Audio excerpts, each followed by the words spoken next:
Hi all, എല്ലാവർക്കും നമ്മുടെ ഇന്നത്തെ വീഡിയോയിലേക്ക് സ്വാഗതം. കഴിഞ്ഞ ദിവസം ഞാനൊരു വീഡിയോ ചെയ്തിട്ടുണ്ടായിരുന്നു.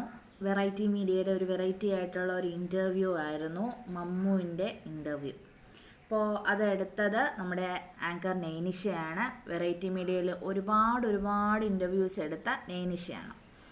അപ്പോൾ ആ ഇൻ്റർവ്യൂവിനെ പറ്റിയിട്ട് ഇന്നലെ ഞാനൊരു വീഡിയോ ഇട്ടിട്ടുണ്ടായിരുന്നു, ഒരുപാട് കാര്യങ്ങൾ പറഞ്ഞിട്ടുണ്ടായിരുന്നു. അപ്പോൾ നൈനിഷ അന്ന് തന്നെ ഒരു മാപ്പ് പറയുന്ന ഒരു വീഡിയോ ആയിട്ടും വന്നിട്ടുണ്ടായിരുന്നു. അപ്പോൾ അത് ഞാൻ പറഞ്ഞായിരുന്നു, ഇനി അവർ മാപ്പ് പറഞ്ഞു കഴിഞ്ഞു, ഇനി അതിനെപ്പറ്റി ആരും ചർച്ച ചെയ്യേണ്ട ആവശ്യമില്ല. അപ്പോൾ ഒരാൾ വന്ന് പറഞ്ഞു, മമ്മുവും പറഞ്ഞിട്ടുണ്ടായിരുന്നല്ലോ, അവൻ എന്താ മാപ്പ് കൊടുത്തൂടെ, രണ്ട് പാർട്ടിക്കാരും തെറ്റ് ചെയ്തതല്ലേന്ന്. ഞാൻ മമ്മുവിൻ്റെ കാര്യം ഞാൻ എടുത്ത് പറയാതിരുന്നതെന്ന് വെച്ചാൽ, എന്തായിരുന്നാലും ആ പയ്യൻ ഇങ്ങനെയാണ് ചെയ്യുന്നതെന്ന് പറഞ്ഞു കഴിയുമ്പോഴത്തേക്കും നമ്മുടെ നാട്ടിലെ ആളുകളുടെ ഇടയിൽ അവനെക്കുറിച്ച് എന്തായിരിക്കും ചിന്തിക്കാൻ നമുക്ക് മനസ്സിലാക്കാം അല്ലേ. അപ്പോൾ എന്തായിരുന്നാലും അവൻ അറിവില്ലാത്ത പ്രായത്തിൽ ചെയ്തതായിരിക്കാം. അതവൻ ഒരു ലൈസൻസും ഇല്ലാതെ എങ്ങനെയായിരുന്നു വിളിച്ചു പറഞ്ഞു, അതവന് ഉണ്ടായ തെറ്റ്. ആ സമയത്ത് കൃത്യമായിട്ട് പ്രതികരിക്കാതിരുന്നത് നൈനിഷയ്ക്ക് പറ്റിയ തെറ്റ്. അത് അവർ വന്ന് പറഞ്ഞു, മമ്മുവും മാപ്പ് പറഞ്ഞു. അപ്പോൾ എന്തായിരുന്നാലും രണ്ടുപേരും മാപ്പ് പറഞ്ഞ സ്ഥിതിക്ക് അതിനെപ്പറ്റി ഇനി അവരാരെയും കുത്തി നോവിക്കാതിരിക്കുകയായിരിക്കും നല്ലത്.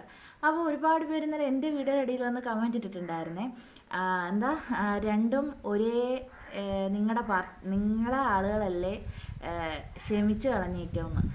എന്ന് വെച്ചാൽ അതിലും ജാതിപരമായിട്ടുള്ള കാര്യങ്ങളാണ്. കാരണം അവർ രണ്ടുപേരും മുസ്ലിം അല്ലേ, നിങ്ങളും മുസ്ലിം അല്ലേ എന്നുള്ള രീതിയിൽ ഒരാളിട്ടു. പിന്നെ ഒരാളിട്ടു, മമ്മു ക്ഷമ പറഞ്ഞല്ലോ, പിന്നെ അതേ തെറ്റ് ചെയ്ത അതിനെ സപ്പോർട്ട് ചെയ്ത് സംസാരിച്ച നൈനിഷയ്ക്ക് മാത്രം എന്തിനാണ് മാപ്പ് കൊടുക്കുന്നത് എന്നൊക്കെ. അപ്പോൾ എന്തായിരുന്നാലും മമ്മു ചെയ്ത തെറ്റ് മമ്മു ഇത്രയും വലിയൊരു പ്ലാറ്റ്ഫോമിൽ വന്നിരുന്ന് വിളിച്ചു പറഞ്ഞ് ലോകത്തെ മുഴുവൻ അറിയിച്ചു. അപ്പോൾ ചിലരുടെ വായിക്ക് ലൈസൻസ് ഉണ്ടാവില്ല, എവിടെ എന്ത് പറയണമെന്നൊന്നും അറിയണ്ടാവില്ല. ചിലപ്പോൾ ഞാൻ ഭയങ്കര ആളാണ്, ചിലപ്പോൾ അങ്ങനെ ഒരു കാര്യമേ ചെയ്തിട്ടുള്ള ആളായിരിക്കില്ല, ഞാൻ ഭയങ്കര ആളാണ്, ഞാൻ അടിപൊളിയാണെന്നൊക്കെ കാണിക്കാൻ വേണ്ടിയിട്ട് ഞാൻ ഒളിഞ്ഞു നോക്കാറുണ്ടെന്നൊക്കെ പറയും. തെറ്റുകൊണ്ട് ഭയങ്കര പോപ്പുലർ ആവാൻ ശ്രമിക്കുന്നവരും ഉണ്ട് നമ്മുടെ നാട്ടിൽ. അപ്പോൾ എന്തായിരുന്നാലും ഇതിനെപ്പറ്റി മമ്മുവിൻ്റെയും നൈനിഷയുടെയും കാര്യത്തെ പറ്റിയുള്ള നിങ്ങളുടെ അഭിപ്രായങ്ങൾ നിങ്ങൾ കമൻറ്റ് ചെയ്യണം. അപ്പോൾ നമുക്ക് അടുത്ത വീഡിയോയിൽ കാണാം. ബായ്.